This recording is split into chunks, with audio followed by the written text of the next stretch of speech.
This channel is about homework for ballet, what I can do outside of class to learn a technique faster as an adult beginner, and hopefully to leave the beginner status at some point in my lifetime.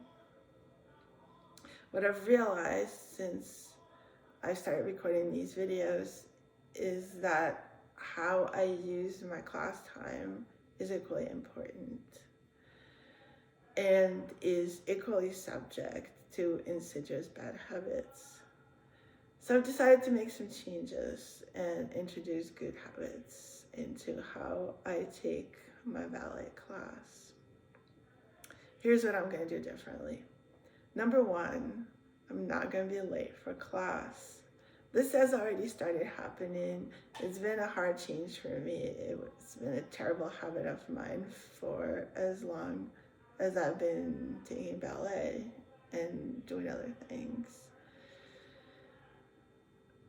I plan my time carefully now so that I can leave on time, so I can be on time.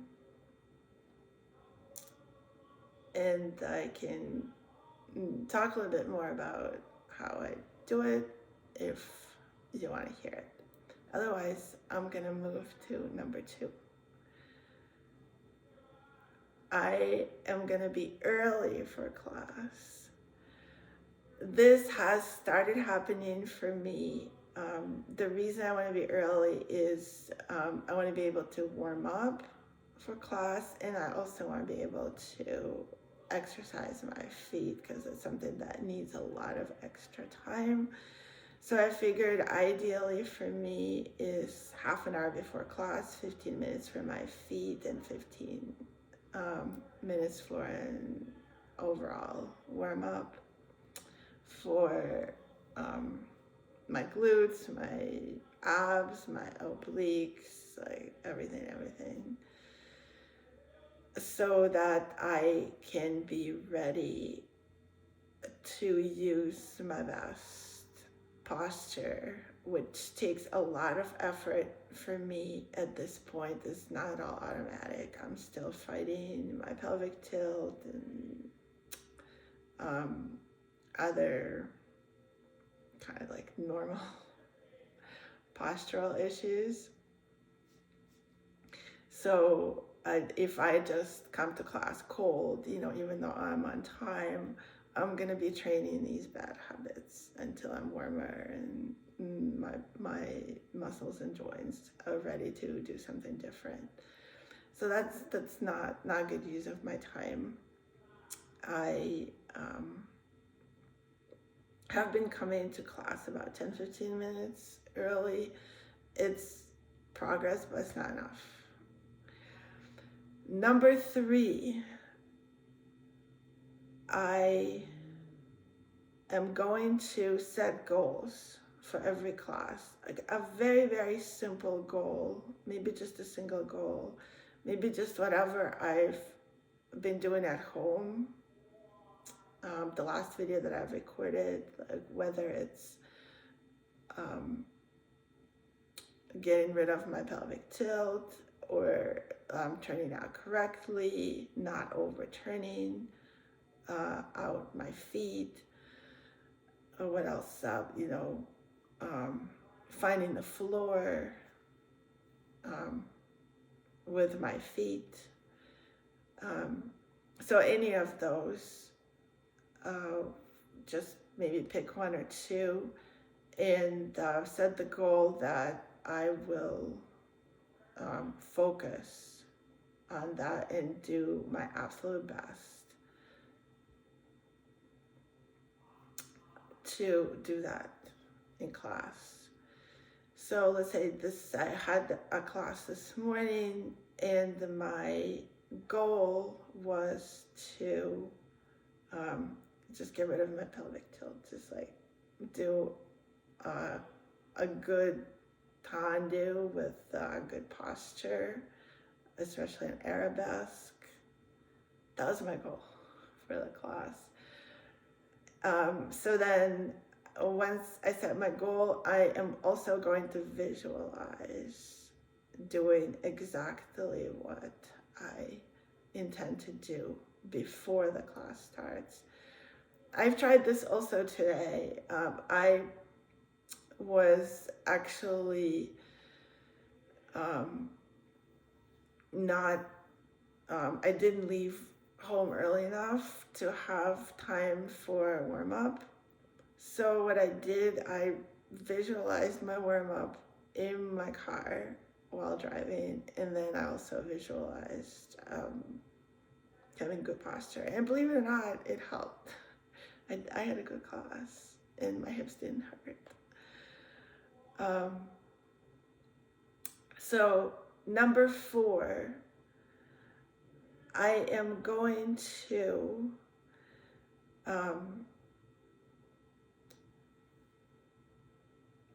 figure out how I can stay focused for the entire hour and a half of the class,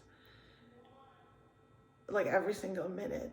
That's a big problem for me. It has been. I'm very distractible, and so I need to figure out what I can do differently to keep focused.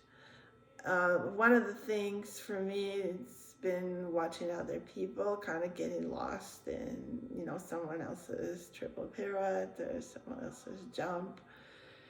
So I need to not do that anymore, and I think I did a pretty good job today, except one of my teachers was in the class, so I just gave myself a pass on that. Like, I really wanted to watch her dance. But other than that, I like, some of the things that help me is standing in the front row, or standing in front of the bar so there's no one in front of me to watch, and also constantly thinking about the next combination. So that's been helping me. A little bit of pressure helps me focus. So even thinking that the teacher's looking at me, someone else is looking at me, even if it's not true, it helps me focus. If you get nervous and you need to relax more, then maybe think of something else that helps you relax. But whatever helps you not take your focus off what you're doing. So number 5, something that does help me with the focus is putting my attention on my entire body. That, like, helps with the focus, but also it helps with posture and alignment, because if I just think of a single body part, or if I'm trying to learn a movement and I'm over focusing on my legs or my arms, my head, then I am more likely to lose my alignment. So just remembering to feel the entire body is helpful for me. That was number 5. Number 6, corrections. So when a teacher gives me correction, I need to not just nod my head, but do what she is telling me to do. The reason for it is that I may think I understand the correction, but when I do it, it gives the teacher another chance to correct me and show me what it is that she sees that I may not see or feel myself. So that's very, very important, even if it's something trivial, to make that gesture. And number 6, that's number 7. When the teacher corrects someone else, I'm very guilty of this. I would zone out because I think it has nothing to do with me. That's wrong. When anyone else in the class gets a correction, I need to treat it as if it's my correction, exactly the same. Understand what the teacher is saying and do it. And frequently the teacher will notice other students who are trying to work in the correction, and she will come and help if she sees something that is not what she wants. The same goes for corrections for the entire class. So a lot of the time the teacher would not single anyone out, but in that case also that correction is for me personally, and I need to repeat it and give the teacher a chance to give me now a personalized correction if I did it wrong, or give me validation. Number 8 is a spatial awareness. I started out taking ballet classes with 0 spatial awareness. I was running into people. I got yelled at repeatedly. It didn't help. So now I am starting to build it, and I would like to perfect it. What do I mean by it is that every movement requires some physical space for the dancer to dance in. And when I'm in class, I'm responsible for that space. So I need to anticipate where I'm gonna go, where my legs, my arms are gonna be, and I need to fix it if it's not adequate. I should not ever dance in less space than I need. That's not dancing. That's, again, fostering bad habits. So, if I need to move away from the wall, or move away from another dancer, or ask another dancer to move. One of the things, a personal rule, is never to dance behind a tall dancer with long legs. Just be a disaster. Also, if it's a moving combination, if it's like a grand allegro, I need to know who's in front of me, if I'm gonna travel faster than this person and run into her. So things like that. On top of feeling my body and knowing the combination and minding my technique, I also need to know that I have the space to dance. The mistake that I constantly make, and I just made it this morning, is after, when we dance like line by line, like moving downstage, and then the line that has finished the combination needs to move forward, right, not back, because there is another line in the back. You're gonna run into people, but it's just so ingrained in me to, once I'm done, to run back, right, run upstage. Sometimes, like, even going directly to the side, so then you can, like, eventually you want to go upstage, but you want to kind of like get to the wall and so go around the dancers.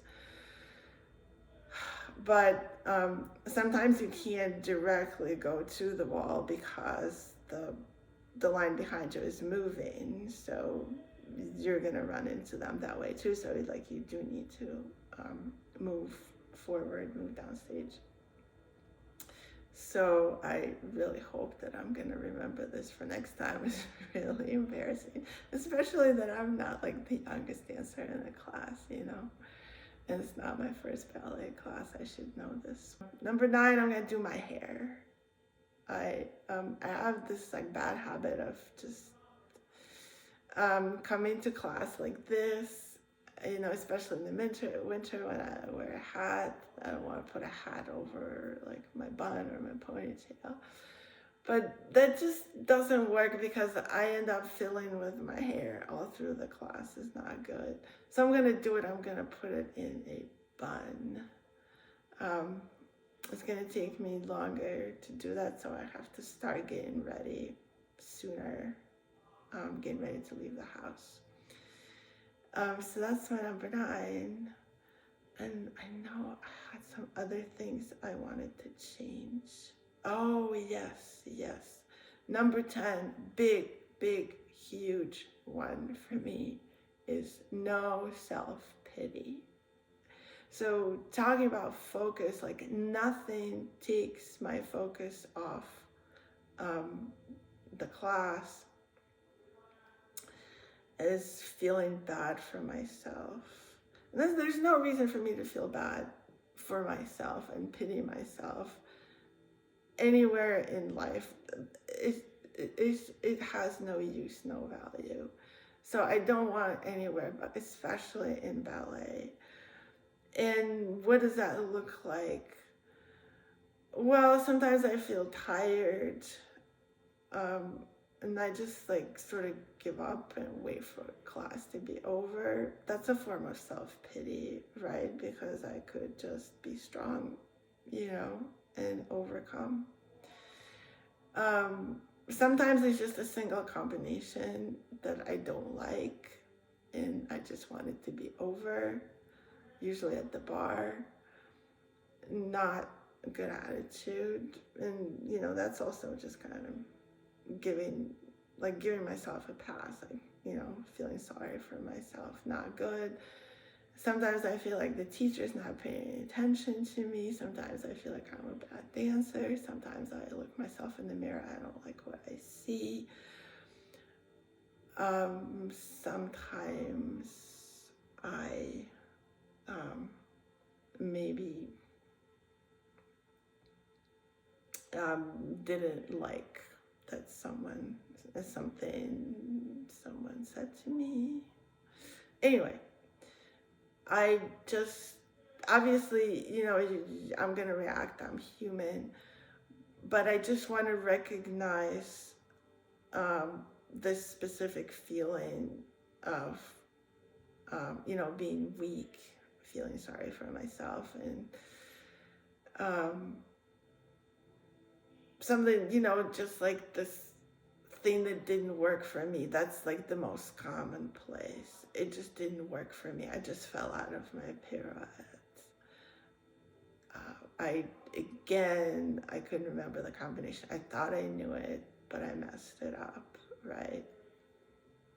Major pity party. So I want to remember that's garbage. I don't want that at all. Yay. That's number 10. I think if I can follow these 10 rules, I am going to be a much better dancer, much faster. Well, so that's it. Thank you, and see you soon.